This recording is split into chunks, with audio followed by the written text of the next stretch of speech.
ओम नमो भगवते वासुदेवाय। आप सभी का दिन शुभ हो। भगवान श्री कृष्ण की कृपा सदा आप और आपके परिवारजनों पर बनी रहे। इससे पहले का अध्याय सुनने के लिए, वीडियो को लाइक और कमेंट करने के लिए आप सभी का बहुत बहुत धन्यवाद। आज सुनिए पुरुषोत्तम मास महात्म्य का 29वां अध्याय।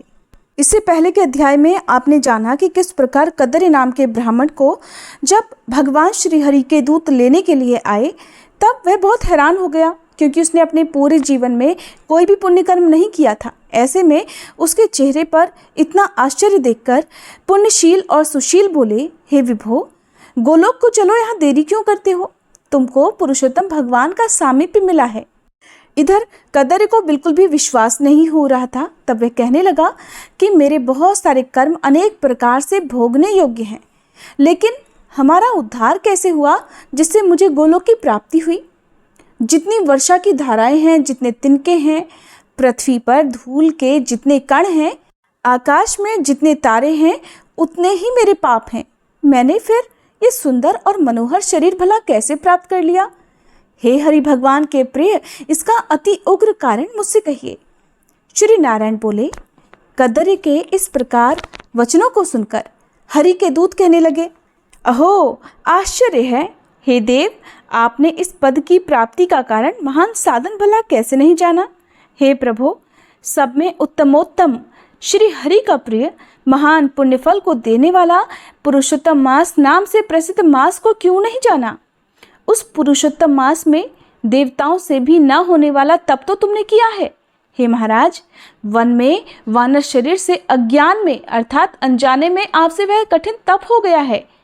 मुख रोग के कारण अज्ञान से अनाहार व्रत भी तुमने किया, और तुमने बंदरपने की चंचलतावश वृक्ष से फलों को तोड़कर पृथ्वी पर फेंका।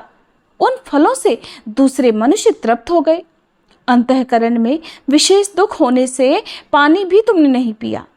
इस तरह श्री पुरुषोत्तम मास में अज्ञानवश तुमसे बहुत कठिन तपस्या हो गई है। हे अनघ, फलों के फेंकने से परोपकार भी तुमने कर लिया। वन में घूमते घूमते शीत, वायु, घाम को तुमने सहन किया, और श्रेष्ठ तीर्थ में, सुंदर महातीर्थ में 5 दिन गोता भी लगाया, जिससे श्री पुरुषोत्तम मास में तुम्हें स्नान का पुण्य भी प्राप्त हो गया। इस प्रकार तुम्हारे रोगी के अज्ञान से तुमने उत्तम कठिन तप कर लिया, सो ये सब सफल हुआ और तुमने इस समय अनुभव किया। जब बिना समझे पुरुषोत्तम मास के सेवन हो जाने से तुम्हें ये फल मिला है, तो सोचो, मनुष्य इस पुरुषोत्तम मास के उत्तम महात्म्य को जानकर अगर श्रद्धा से विधि पूर्वक कर्म करे तो फिर उसके पुण्य का तो कहना ही क्या होगा। तुमने अपना जो अर्थ साधन किया वैसा करने में भला कौन समर्थ है? पुरुषोत्तम भगवान को और कोई वस्तु संतुष्ट करने वाली नहीं होती है। इस भरत खंड में अति दुर्लभ मनुष्य योनि में जन्म लेकर जो पुरुषोत्तम भगवान की सेवा करते हैं, जिस पुरुषोत्तम मास में एक भी उपवास को करने से मनुष्य पाप पुंज से छूट जाता है, वहां तो तुमने महीनों उपवास किया, और इस उग्र तपस्या का फल फिर भला तुम ही बताओ कहाँ जाएगा? इस मास के समान वे प्राणी धन्य और कृतकृत्य हैं। वे सदा भाग्यवान पुण्य कर्म के करने वाले पवित्र हैं, और उनका जन्म सफल है जिनका सब में उत्तम पुरुषोत्तम मास स्नान दान जब से बीता हो। श्री पुरुषोत्तम मास में दान, पितृकार्य, अनेक प्रकार के तप, ये सब अन्य मास की अपेक्षा कोटि गुना अधिक फल देने वाले हैं। जो पुरुषोत्तम मास के आने पर स्नान दान से रहित रहता है, स्नान दान नहीं करता, पुण्य कर्म नहीं करता, उस नास्तिक पापी शठ धर्मध्वज खल को धिक्कार है। श्री नारायण बोले। पुण्यशील और सुशील से वर्णित अपने अनजाने में हुए कर्मों को सुनकर चकित होता हुआ कदर्य प्रसन्न होकर रोमांचित हो आया।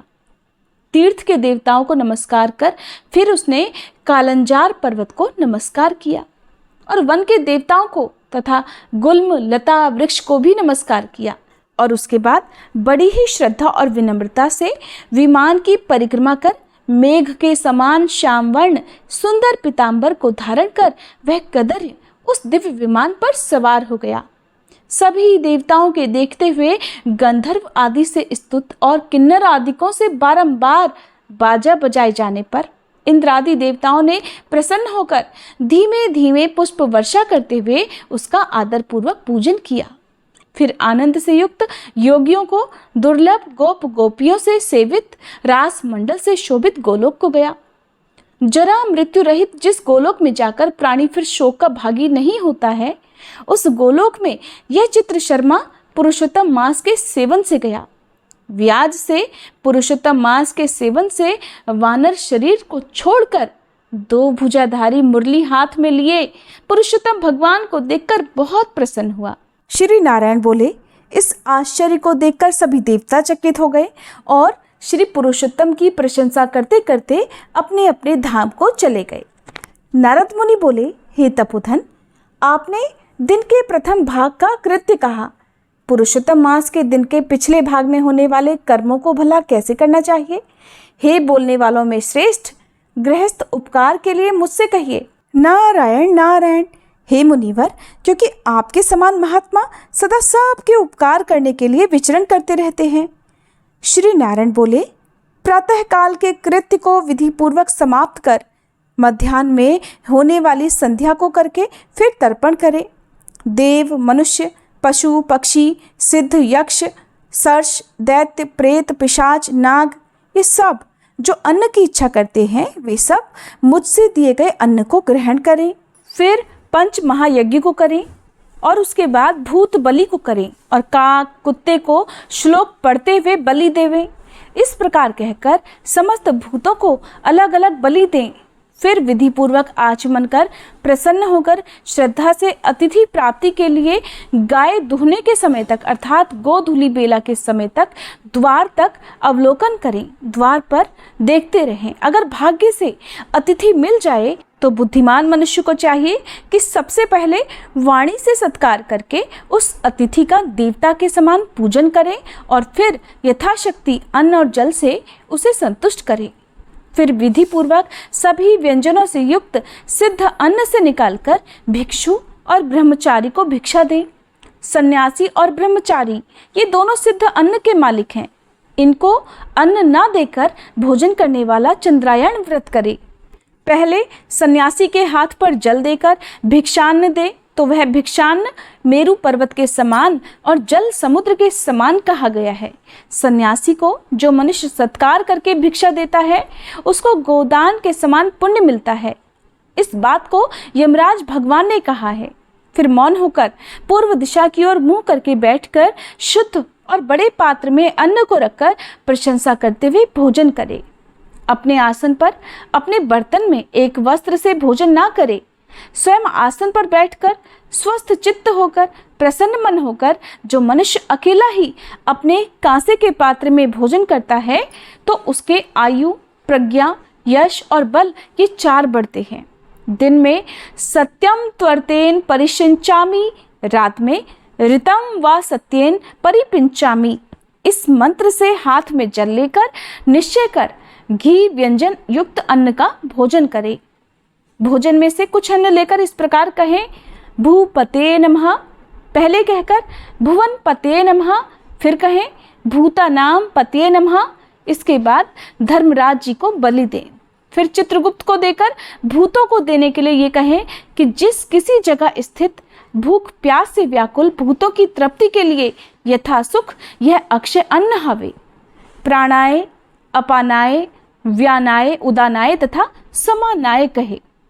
प्रणव प्रथम उच्चारण कर अंत में स्वाहा पद जोड़कर घी के साथ 5 ग्रास जिह्वा से प्रथम निगल जाएं।